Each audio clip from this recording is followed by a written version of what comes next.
ఓం నమ శివాయ భం భైరవాయ నమ శ్రీమాత్రే నమ.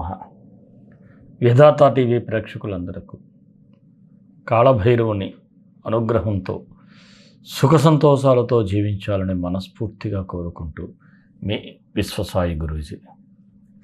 ముందుగా మన పీఠం మన దివ్యక్షేత్రంలో చేసే కార్యక్రమాలని ఒక్కసారి మీకు తెలియచేస్తాను.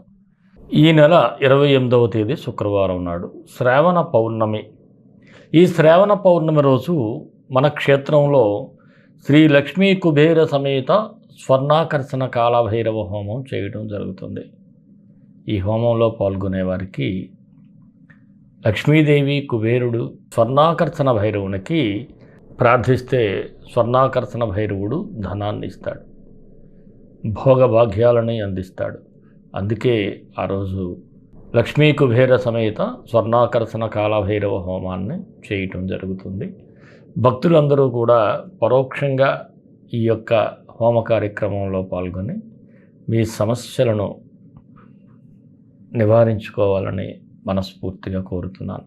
ఇక వచ్చే నెల అంటే సెప్టెంబర్ 10వ తేదీ గురువారం శ్రావణ అమావాస్య. 11వ తేదీని చెప్తారు, కాకపోతే మనం రాత్రి వేళలో ఈ అమావాస్య కార్యక్రమాన్ని హోమాన్ని చేస్తాం. ఆ రోజు ఉన్మత్త భైరవ సమేత వారాహి హోమాన్ని చేయటం జరుగుతుంది.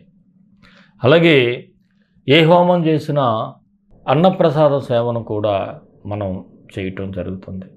ఈ పోలాల అమావాస్య నాడు అన్నప్రసాద సేవ చేయటం ద్వారా పితృదోష పరిష్కారం కూడా అవుతుంది.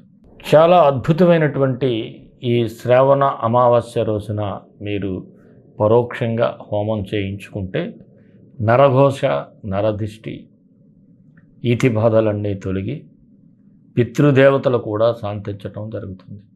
అందువలన మీరు ఈ పోలాల అమావాస్యకు కూడా మీరు ఈ గోత్రనామాలను రిజిస్టర్ చేయించుకోవాలని మనస్ఫూర్తిగా కోరుతున్నాను.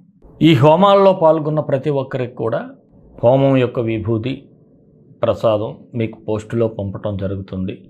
అలాగే మన క్షేత్రంలో హోమాల్లో పాల్గొన్న ప్రతి ఒక్కరికి ఒక మంచి జరుగుతుందనేటువంటి ఫీడ్బ్యాక్ రావటం నాకు చాలా ఆనందంగా ఉంది.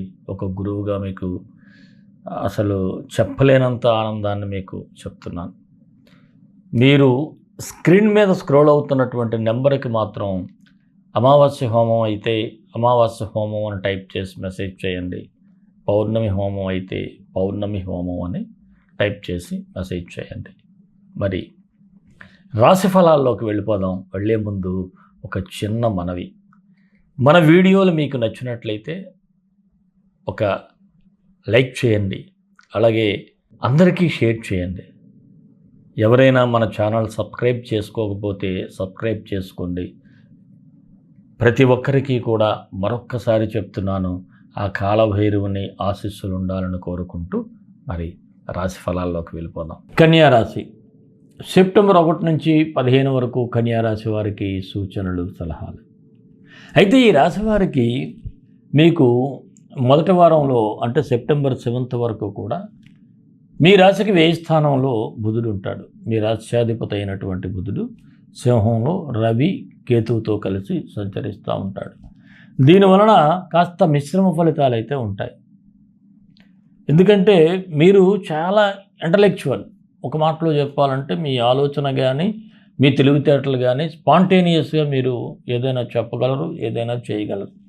కాకపోతే ఈ సమయంలో కాస్త స్పాంటేనియస్ లోపిస్తుంది. ఎందుకు? బుధుడు ఏ స్థానంలో పడ్డాడు, అందులో కేతువుతో కలిసి ఉంటాడు.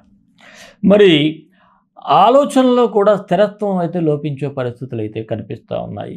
ఆర్థిక విషయాల్లో మాత్రం కాస్త బెటర్గా ఉండే అవకాశాలు ఉన్నాయి. అయితే కుటుంబ విషయాల పట్ల శ్రద్ధ వహించాలి. మీరు కాస్త కుటుంబం ఎలా నడుస్తుంది, ఏం జరుగుతుంది, కుటుంబంలో పెద్దల యొక్క పరిస్థితి ఏమిటి, బిడ్డల యొక్క పరిస్థితి ఏమిటి, ఇవన్నీ ఆలోచించాలి. ఆలోచించకపోతే ముందు ఇబ్బంది పడతారు. అలాగే రవి అంటే స్వస్థానమైనప్పటికీ కూడా వ్యయంలో ఉండటం, కాస్త మిత్రులతో కూడా విభేదాలు వచ్చేటువంటి సూచనలు అయితే ఉన్నాయి. అలాగే రాష్ట్రాధిపతి వ్యయంలో ఉండటం కూడా దూర ప్రాంతాల్లో, అంటే మొదటి వారంలో ఎవరికి ఉద్యోగం వచ్చినా సరే కాస్త దూర ప్రాంతాల్లో ఉద్యోగం వచ్చేటువంటి సూచనలు ఉంటాయి. ప్రైవేట్ ఎంప్లాయ్ అయినా గవర్నమెంట్ ఎంప్లాయ్ అయినా సరే. అలాగే కోపం కూడా చాలా ఎక్కువగా వచ్చేస్తూ ఉంటుంది, ఒక్కొక్కసారి అదుపు తప్పిపోతూ ఉంటుంది. దీన్ని కాస్త కంట్రోల్ చేసుకోవాలి. మీ ఇష్టమైన దైవ నామస్మరణ చేసుకోవడం ద్వారా కూడా కంట్రోల్ చేసుకోవచ్చు. అలాగే ఎవరు అడగకుండా మాత్రం మీరు ఉచిత సలహాలు అయితే ఇవ్వకండి. ఏదో పక్కవాడికి మంచి చేస్తున్నానని చెప్పేసి మీరు ఏదో సలహా ఇస్తే వాడు దాన్ని కాస్త నెగిటివ్గా తీసుకునేటువంటి పరిస్థితులు ఉన్నాయి. అనవసరమైన గొడవల్లో కూడా ఇరుక్కునేటువంటి సూచనలు అయితే ఉన్నాయి. అలాగే గృహ నిర్మాణ ప్రయత్నాలు కూడా ఫలిస్తాయి. కోర్టు సమస్యలు ఉన్నవారికి మాత్రం కాస్త సానుకూలత అయితే కనిపిస్తూ ఉంది. వివాహం కాని వారికైతే వివాహ ప్రయత్నాలు కొద్దిగా ఆలస్య సూచనలు అయితే ఉన్నాయి. రాజకీయ నాయకులకు చూస్తున్నట్లయితే ఇన్నాళ్ళు మీరు చాలా పేరు ప్రఖ్యాతులు సంపాదించుకుంటారు, ప్రజల్లో అభిమానం చూరగొంటారు. అవి కాస్త తగ్గుముఖం పట్టేటువంటి సూచనలు ఉన్నాయి. కాబట్టి కాస్త జాగ్రత్తగా మాట్లాడేటప్పుడు ఆచితూచి మాట్లాడటం మంచిది, లేదంటే ప్రత్యర్థులతో ఇబ్బందులు ఎదుర్కోక తప్పదు. ఇక ఉద్యోగస్తులకైతే మిశ్రమ ఫలితాలు ఉంటాయి. ఓవర్ స్పీడ్గా మీరు ఉంటే పనిలో కాస్త ఆ స్పీడ్ను తగ్గించాల్సినటువంటి పరిస్థితులు, అతిగా ఆవేశపడితే నష్టపోతారు. ఈ పోలీస్ డిపార్ట్మెంట్ కానీ లేదంటే ఏదైనా సరే, ఏ డిపార్ట్మెంట్లో అయినా సరే, ఒక ఐఏఎస్ ఆఫీసర్ అయినా సరే ఏదో ప్రజల్లోకి వెళ్ళి నేను ఏదో ఆవేశంగా చేస్తున్నానని చెప్పేసి ఎక్కడికక్కడ అధికారుల దగ్గరికి వెళ్ళి ఏదైనా తేలిగ్గా మాట్లాడినా ఇవన్నీ మీకు ఒక పద్మవ్యూహంలాగా చుట్టేసి తర్వాత ఇబ్బందులు పెట్టేటువంటి పరిస్థితులు అయితే ఉంటాయి. దీనివలన చాలా నష్టం కూడా జరుగుతుంది. అలాగే మీ పై అధికారులతో కూడా కాస్త ఆచితూచి మాట్లాడాలి. ఎంతవరకు మాట్లాడాలో అంతే మాట్లాడండి. వృత్తి వ్యాపారస్తులకైతే ఆశించిన లాభాలు అందుకోవటం కష్టంగానే చెప్పాలి. అలాగే ఎవరైనా వ్యాపారస్తులు మాత్రం కస్టమర్స్తో వ్యవహరించేటప్పుడు చాలా సున్నితంగా వ్యవహరించాలి.